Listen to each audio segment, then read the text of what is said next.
All right then, we'll go ahead and get started, I guess. Hey everybody, my name is Andy Mungons. I work at Union Pacific in the corporate audit department.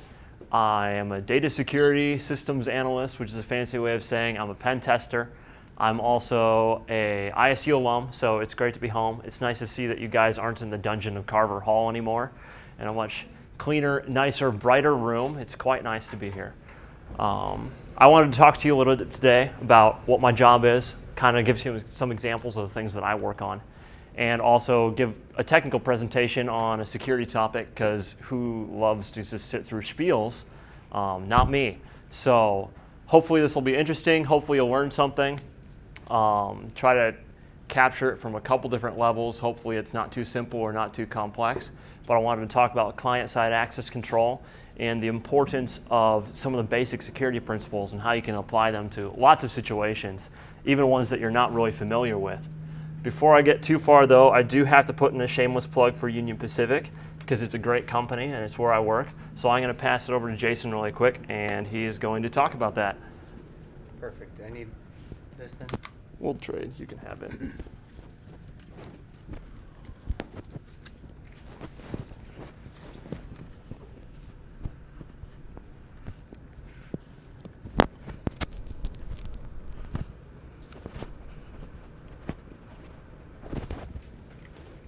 I don't know how well that's going to work for you, but I'll give it the shot.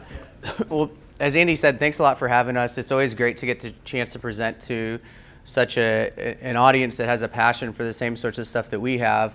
I know that two familiar faces in the audience, and soon to be a third that Sean will be interning with us over the summer, so excited to have you aboard. A quick 5-minute overview, just for those of you who may not be familiar with Union Pacific and what we do and the sorts of opportunities available. As you see, there's a picture up there of our railroad network. We really service the western 2/3 of the United States, so very broad territory. So anything that sort of ships from the LA coming in from the ports, going all the way to Chicago, that's a typical route, but a lot of geographical locations. And one of the things and the implications that has for security is we have a ton of field network devices, so it's a geographically very wide swath across the country. Yeah, go ahead. And some basic statistics. The one thing that you may or may not know is we're actually headquartered in Omaha, Nebraska. So Andy and I drove up from Omaha today. It's a city pretty similar to the size of Ames or Des Moines, if you're familiar with those, which I'm sure you are. We've got actually 42,000 or close to 43,000 employees. Most of those are field personnel, but there's about 6,000 to 8,000 people who work in the headquarters building. And almost all of our IT jobs that you guys would be interested in, specifically our security jobs, are headquartered in Omaha, Nebraska. Can you get the slides for me? Yeah. Thanks. So Union Pacific Center, there's a picture of our building. It's in downtown Omaha. As I mentioned, it's the home for most of our IT jobs. Things that are kind of cool about it is there's actually a 600-seat dining cafeteria there that has a bunch of different options. In fact, a lot of people who don't even work at Union Pacific will come there and eat there. There's also a lot of nearby restaurants if you want to walk to a place over lunch. It's sort of similar to a college life where there's everything you need in one spot. You've got your pharmacy, and you've got a health clinic where you can go get a physical.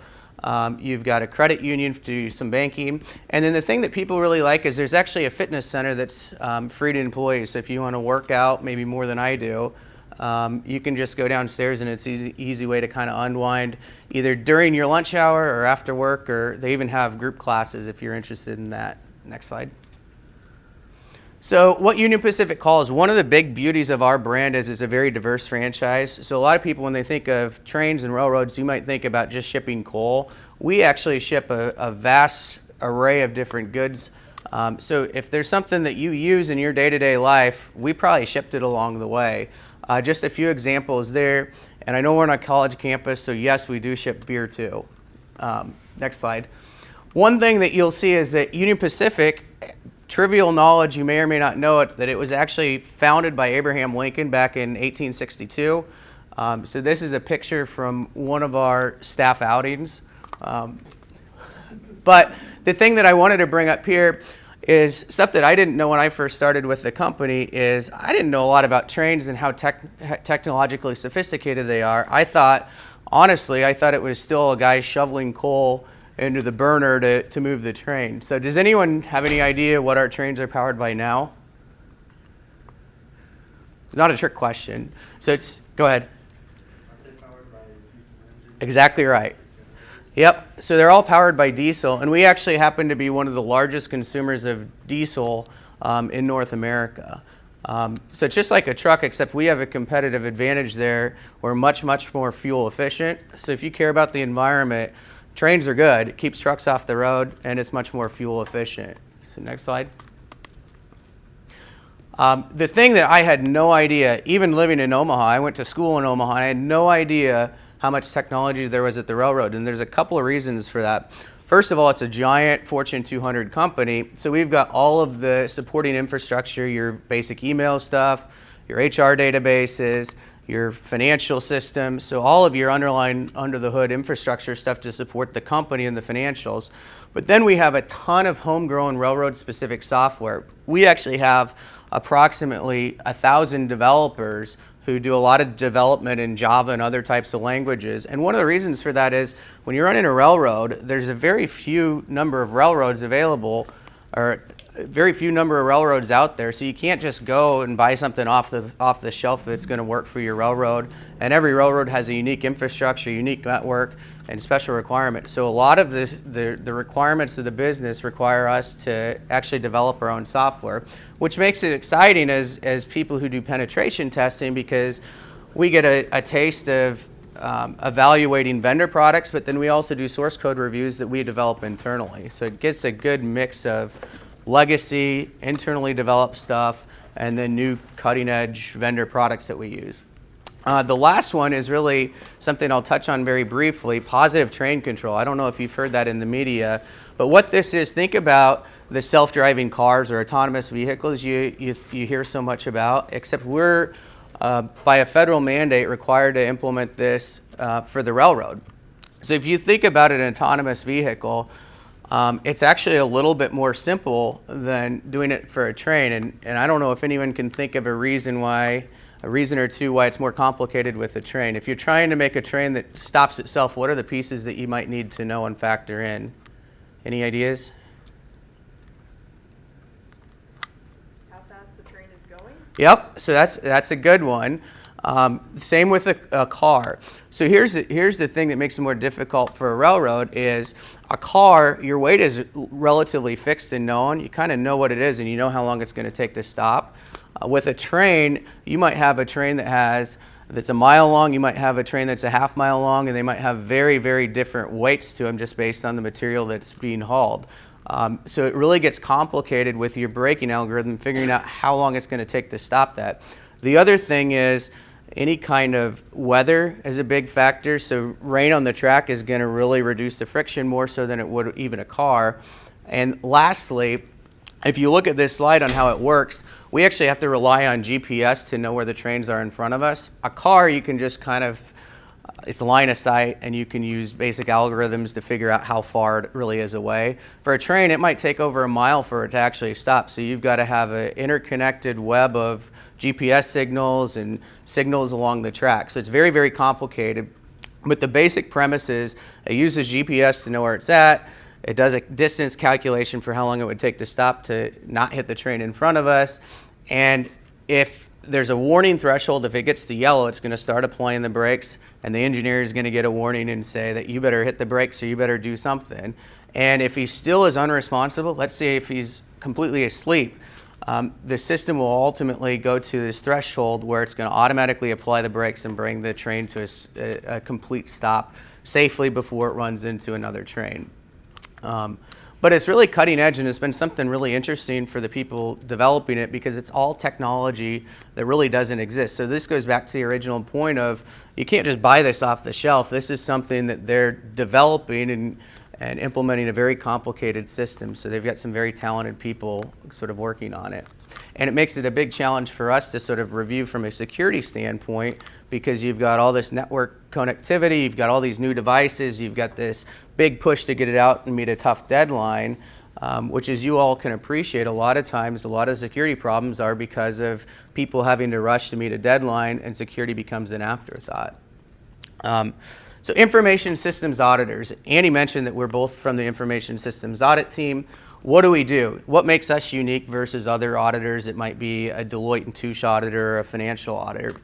So the main thing that I think really separates us is we really take a risk-based approach. So we really critically debate and think about it internally when we find something that's an issue. How likely is it to really happen, and what is a true impact to the company?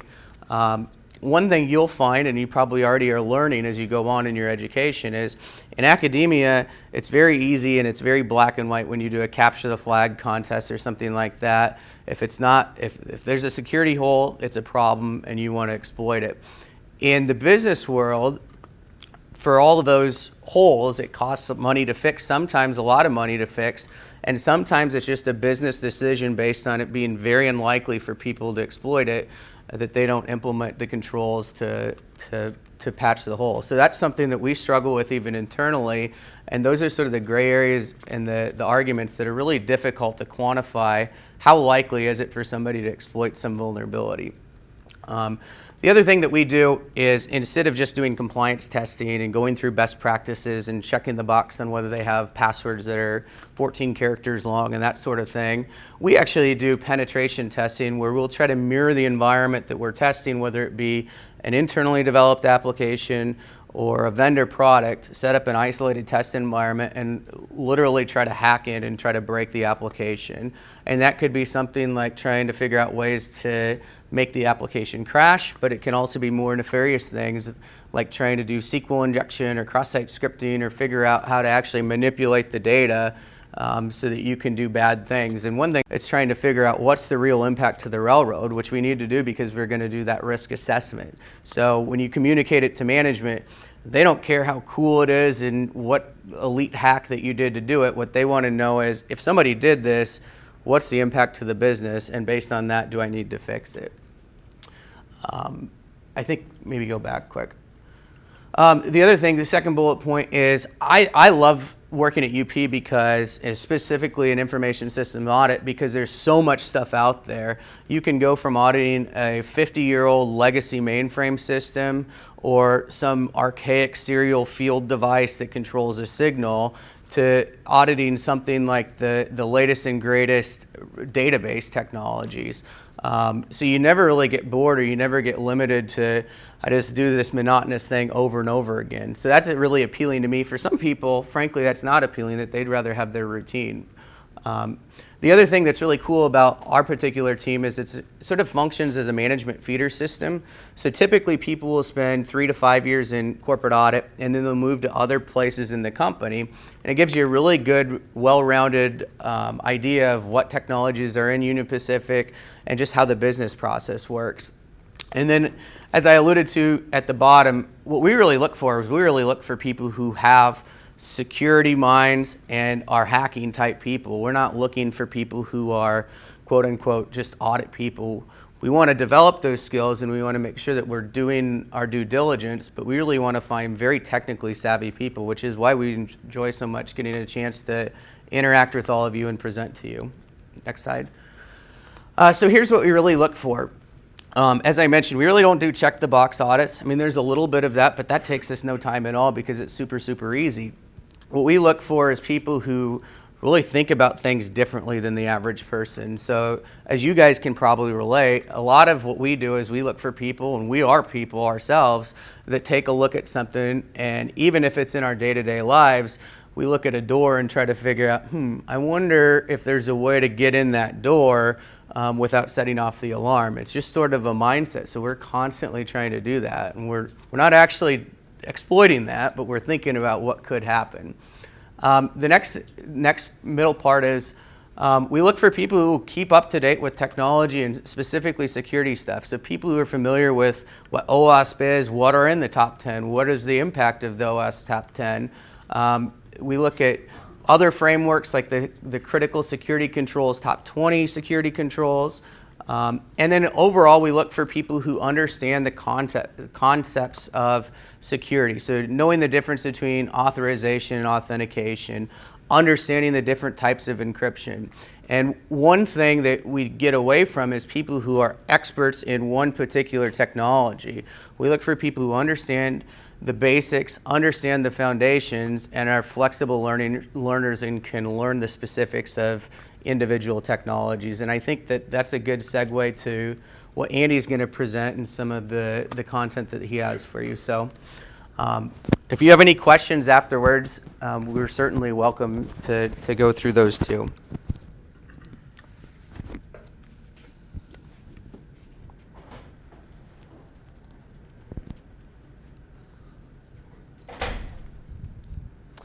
All right, let's talk about pen testing.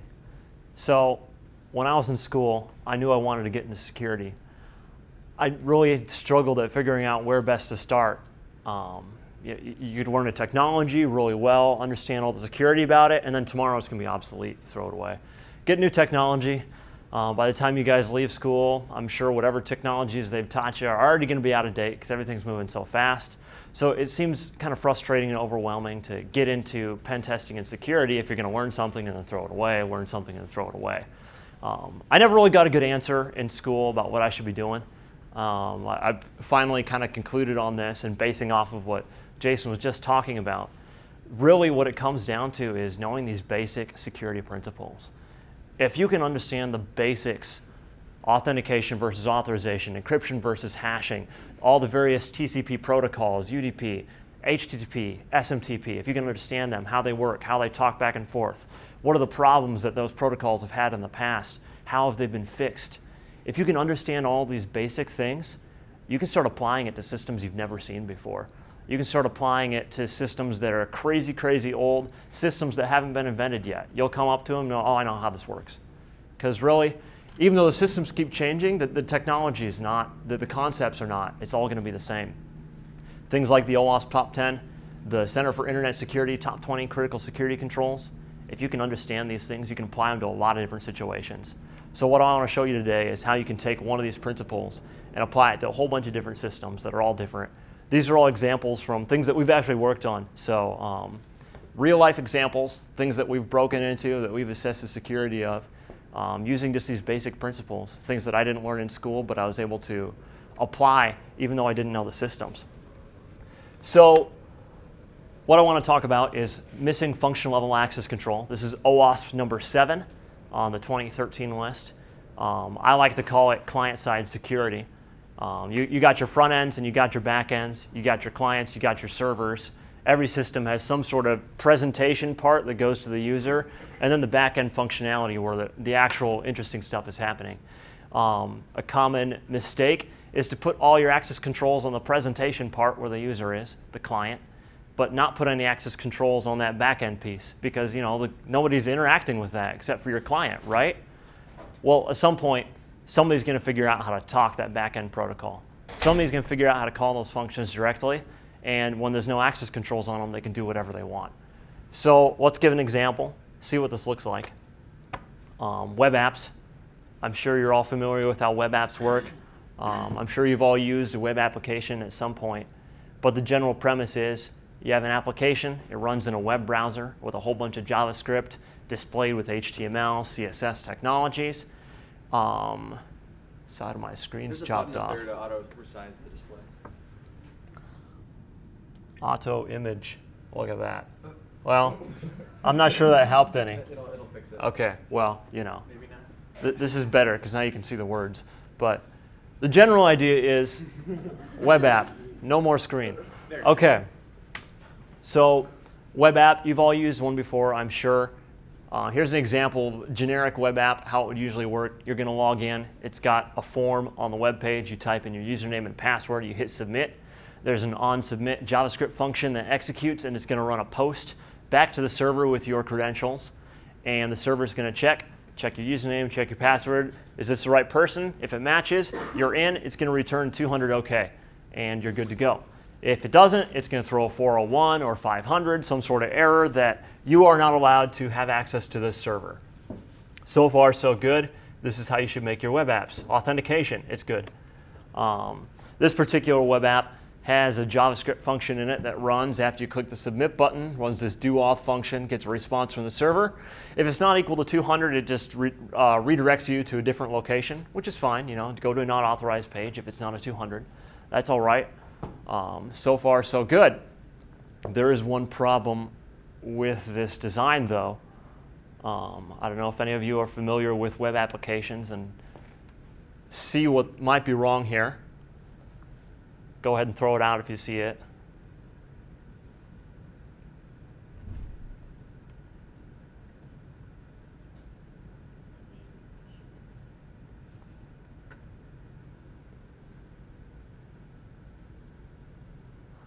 It's all right if you don't.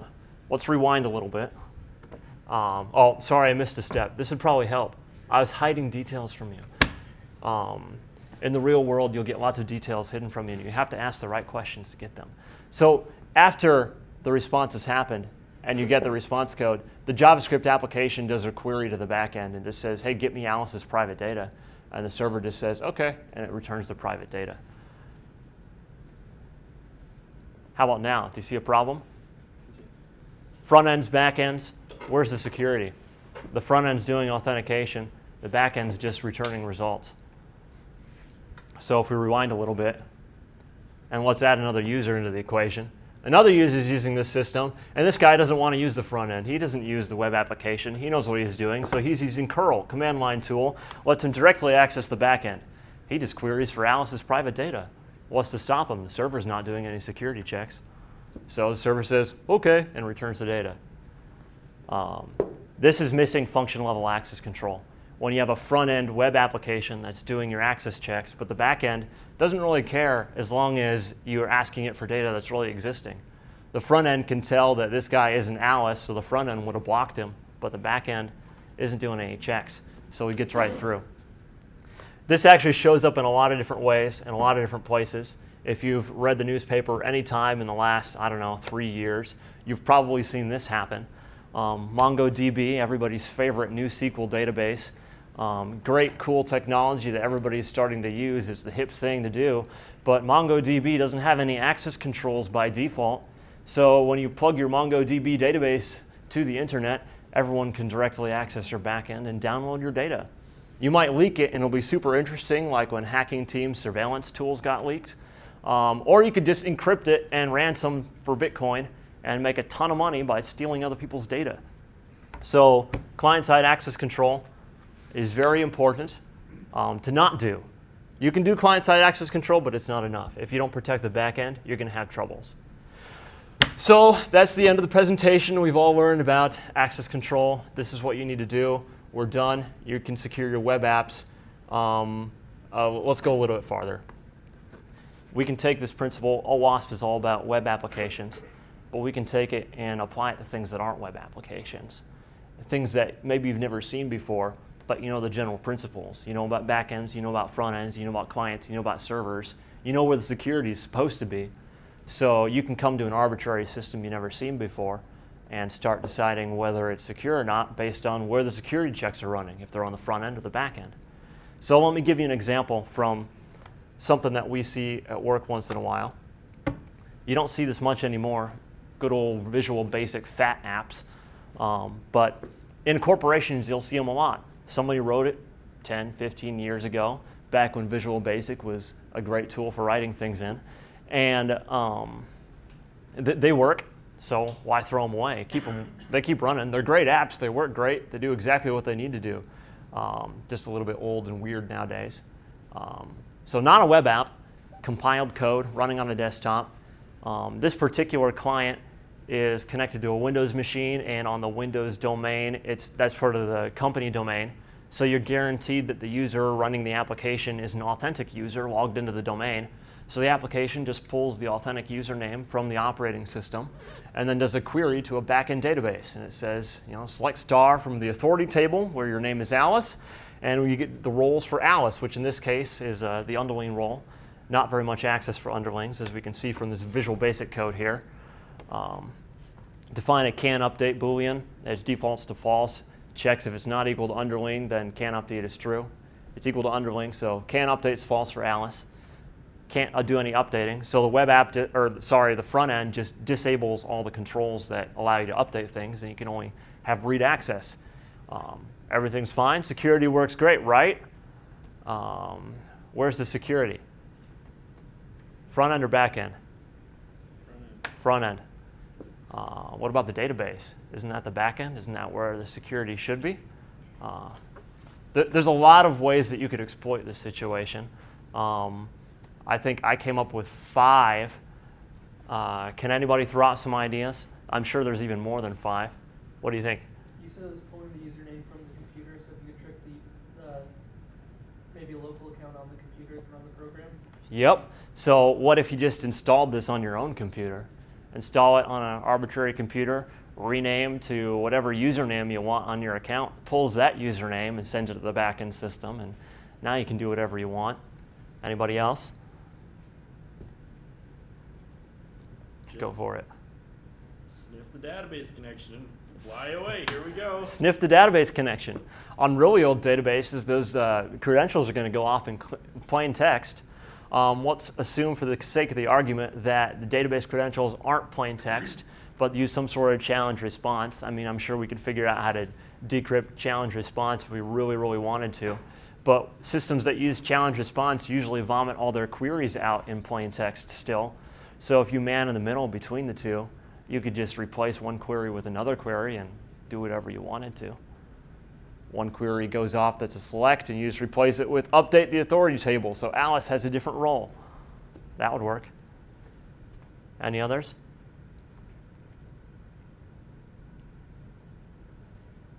You can always just rewrite the app or something to do your evil stuff for you. Rewrite the app. That would be an option too. Always an option to do that. As long as you got a way to rewrite it, wouldn't be a problem. You can just use the debugger. Run the thing in debug mode, toggle the can update to false as you're running through the debug mode, and then, or can update to true, sorry. Then you can use the web app just like it is. Replace queries, intercept credentials, use debugger, run it from your own computer with a custom username. There might be other ideas. Anybody else have something? These are the ones I came up with. Moral of the story is, though, you got your security on the back end. Or you don't have your security on the back end. You have it on the front end. So at some point, somebody's going to figure out how to touch that back end. And as soon as they do, it's not doing any access checks. So you have full control. So Visual Basic, pretty old, kind of weird, kind of hokey. I think we can all admit that Visual Basic probably isn't the greatest engineering feat of all time. Another fun system that we've seen at Union Pacific, though, that really is a great engineering feat, even though it's crazy, crazy, crazy ancient, is a messaging system from ye olden days of mainframes and mini computers. So let me show you another example here, client servers. This one's a little bit more complex. So let me describe what's happening here. We have a messaging system. And the messaging system is taking inputs from a lot of different places, rerouting them to backend systems in a lot of different places. So 2 examples here. We have some contractors who are repairing things, and they're sending invoices for the repairs they make. Those invoices go through a messaging system, get transferred to a billing system somewhere. Then there's a control system. Any sort of cyber-physical control system. Could be moving switches and rails for a rail network. It could be, controlling water pipes, hazmat systems, electrical systems, you name it. Some sort of cyber-physical system has control input stations that are sending commands to the back-end control system, and those messages are getting routed through this messaging system. High throughput, excellent piece of software designed to run forever and ever and ever and ever with infinite uptime, but they definitely didn't teach you this in school. But do you think the principles apply? Can we still use these same missing function level access control principles to decide how to audit this system? Let me add a little bit more color to this situation. Messaging systems are all alike. I'm sure you've all seen one before, but it's just like the postal system. You have a to field, you have a from field, and you send it through, and it goes to the right place. It routes it. So as far as clients and servers go, these backend servers over here are firewalled off, which is a good security choice. You're not going to be able to directly access them, so you have some sort of level of access control there. Then you have the messaging system. I don't know what to call that. It's not the client, it's not the server, but let's call it the server because it's more closely related to servers than it is clients. And then you have these clients, which probably aren't actually clients at all. because the user isn't directly interfacing with them. They probably have some other system they're using that sends to that system, that sends to that system, that sends to that system. But do the general principles apply? What do you guys think? Yes. What kind of a good answer? Good answer. It was not a trick question. It was a dumb question. So if you were going to attack this system, what way would you go about it? Knowing what you know now. What do you think? If you were to get hired as a contractor, if you could somehow make a letter sent through the mailing system that could essentially do something with the control system. I like it. I like it. So you're a contractor and you send a command and it just goes through the system because it's just routing whatever mail you have. It's just, you say who you want to go to and it sends it to it. Pretty simple system. So that would be a problem. When I first saw this system, I'd never seen this technology before. Most of the people who had been around when it was first installed had retired. Not a whole lot of people knew all of the details, so you had to learn from a lot of different people how the system exactly worked, read a whole bunch of hideously written technical manuals from 50 years ago, and understand how it worked. It ended up being a pretty brilliant system, but it was complex and tricky, but I knew these principles. Our team knew these principles, and even though it probably took our whole team like 2 months to figure this out, how to successfully send a packet through, we did figure it out because we knew the principle. It's just like sending an envelope, and if there's no functional level access control or authentication saying, well, is this contractor actually a contractor? Then you can just send a message through. So you might not see one of these systems in the near future unless you come work at Union Pacific. You might go work at another company, though. The dirty little secret is most companies have something like this in their basement that they don't want to talk about. They don't put it on their brochures and send it to the career fair, but we're all using this technology because it works so reliably. There's no reason to replace it. You might not see this, but if you screw your eyes and look at it right, you'll realize that what I just described is actually pretty new. This is just the microservice architecture. You've got everything in a cloud now, but it's all the same system. You have some sort of arbitrary messaging protocol. Choose your favorite messaging protocol of choice, whether it's JMS or 0MQ or gRPC. You're going to be sending messages through it. You have clients that are dynamically scaled as needed in your cloud, and you have servers that are also dynamically scaled as needed in your server room, but you're still just sending messages through a centralized routing system. Do you think authentication is turned on default in most of these tools? No, it's not, actually. The gRPC might be the exception. I seem to recall that one does have authentication by default, but it can be turned off. Something you should check for. So the moral of the story is put your access controls on the back end, and then think about the front end. You can't trust your input. As the great postmodern scholar Lemony Snicket once said, business cards are, of course, not proof of anything. Anyone can go to a print shop and have cards made that say anything they like. Your dentist can order business cards that say she is her grandmother. Whatever is typed, whether on a business card or in a book, you shouldn't trust it. Same as for input in a system. Just because it says it came from a contractor or from a control system doesn't mean you should probably trust it. Authentication is important. So don't trust your input. I could just quit here, and we can conclude that these security principles can be applied to a lot of situations, and functional level access control is important, but I'd feel really bad if I didn't tell you how to fix it. So let's at least go back to the beginning and talk about the one example, and you can apply these same kind of fixes to all the systems that you interact with, because again, general security principles apply everywhere. So going back, what we should have done with this web app was when the server received the response, validated the cookie, or validated the username and the password, it should have set a cookie. It should have created an expiring, randomly generated cookie that it returned to the user. Are there any questions for me? about client-side security, about Union Pacific, what it's like working for a large company, what it's like being a pen tester.